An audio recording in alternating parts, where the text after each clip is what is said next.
Hello friends and welcome to my channel. My name is Jess, I'm the creator of Pinkrex, and today we're going to be making an upcycled moss propagation box. I make videos about plants, video games, and lots more, so if you like that kind of content and you haven't done this already, please add a few drops of Mad Dog 357 Plutonium No. 9 hot sauce to the like button's leftover spaghetti before placing it back in the fridge.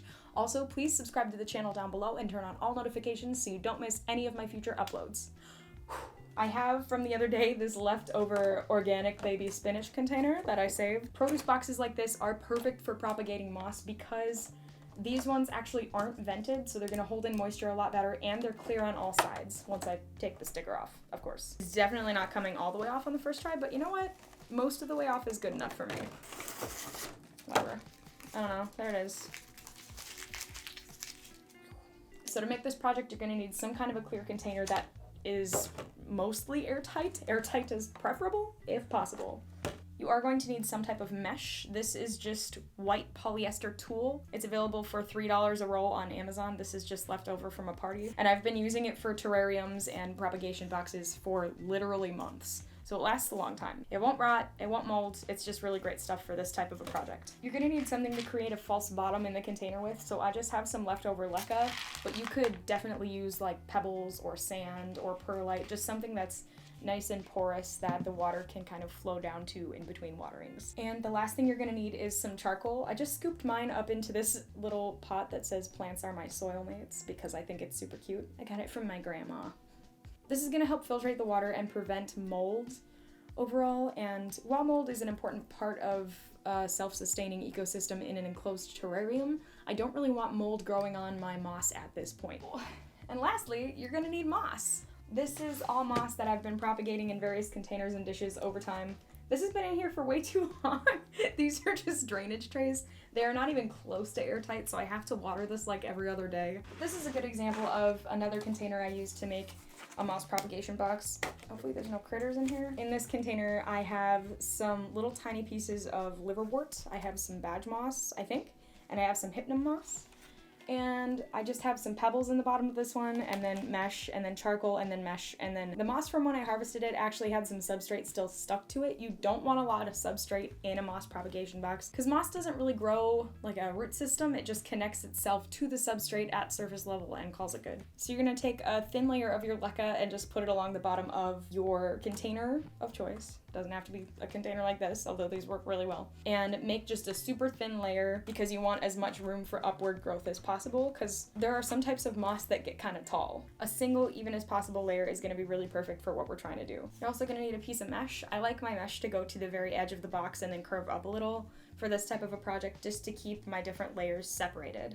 And actually that's going to be perfect for this mesh. And if you're not quite sure of the size of your box, it's always better to cut it a little bit bigger because you can trim down. It's harder to work with a piece of mesh that's too small. First, I'm going to check if this piece is good. And that piece is exactly perfect. So I'm going to cut another one that size, if not even a little bit bigger, because the top layer is going to be the dirtiest layer. There. Now that we have our layers of spooky mesh cut, I'm just going to go ahead and place it in the bottom there. Looking good. And again, it goes just past the outer corners. It'll keep the charcoal from falling into the bottom layer. All right, the next thing we're gonna do is add our layer of charcoal. This is horticultural charcoal. I get this for like $9 a bag, $8 a bag. It just depends where you go. It's available at lots of places. I know most greenhouses will carry Most greenhouses will carry horticultural charcoal. This bag specifically, I know I ordered from Amazon from a place called Josh's Frogs. Single drainage layer on the bottom. Adding our charcoal on top. And you only need a really thin layer of your charcoal. You do not need very much at all. Some people will actually use like metal screen to separate their layers. I'm just using what I have available. All right, and again, just a super even thin layer. And we're gonna add our last layer of mesh. It doesn't have to be perfect, you know. And I think I'm gonna start with this container. It's really stretching towards light from sitting in a little stack, but there you go. Yeah, really healthy little moss propagation dish. I use mosses in all of my terrariums. I am gonna put my gloves on because while I do love nature, I don't particularly like centipedes crawling on me. And occasionally, if you scoop up moss or plants from the woods at all, you'll accidentally bring home some centipedes. Or or little moths. I have an irrational fear of moths. I know, it's silly.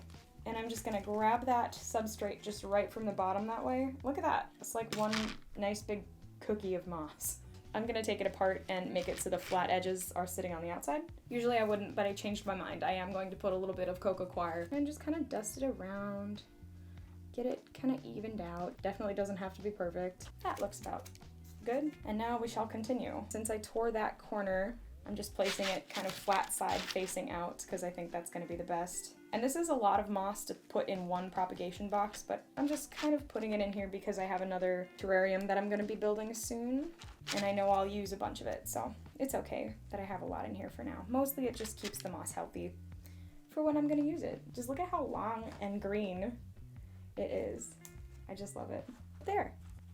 And it's all pretty long, so I am gonna give it just a wee bit of a haircut. And some people choose to do it a little differently, but for me, I just am gonna let it fall into the box.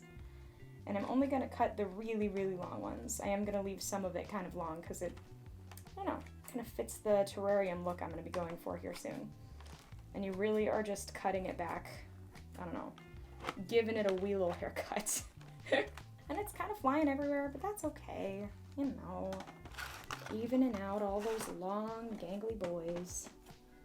All those long, gangly boys. There we go. And moss is particularly sensitive to chlorine. So if you have city water, or even if you have tap water, if you have well water and you're not super sure whether or not it's going to have added chlorine, it's always a good idea to just dechlorinate it just in case. And I just have a little spray bottle. I'm just gonna spray it down. This is gonna make sure that it gets water on all of the top, all of the surface, and then I'm actually going to use this little squirt bottle I got from Amazon to just make sure that there's water that's gonna soak down to the bottom side as well. Just making sure that that substrate is gonna be nice and saturated. It's kind of hard to overwater moss. As long as there's not like standing water in there, I think you're gonna be just fine. Once you think it is sufficiently saturated, you can just go ahead and close it up. I do like to put a little date, usually on the side of my moss propagation boxes, just to make sure I can keep track of when I started them, track their growth. I like to track their growth and take pictures of it just because I love moss. There you can kind of get a better look at it. A little Dairy Queen cake moss situation. But that's gonna do it for today, guys. So if you liked the video or if you got something out of today's video and you haven't done this already, please remember to add a few drops of Mad Dog 357 Plutonium No. 9 hot sauce to the like button's leftover spaghetti before placing it back into the fridge. Also, please remember to subscribe to the channel down below and turn on all notifications so you don't miss any of my uploads. Please drop a comment if you have a suggestion on how I could improve my moss propagation boxes, or if there's any upcycled type of planting projects that you like to do, or if there's an upcycled planting project that you'd like me to do. If you'd like, you can find me on Instagram or on TikTok under pinkrex with 2 X's. I have a ton of content over on TikTok. Go check it out. Lots of good planting stuff there. So whether I see you on one of the platforms I just listed or down in the comment section below, please comment something. Just know I really appreciate you being here and I still have no idea what I'm doing. Okay, thanks, bye.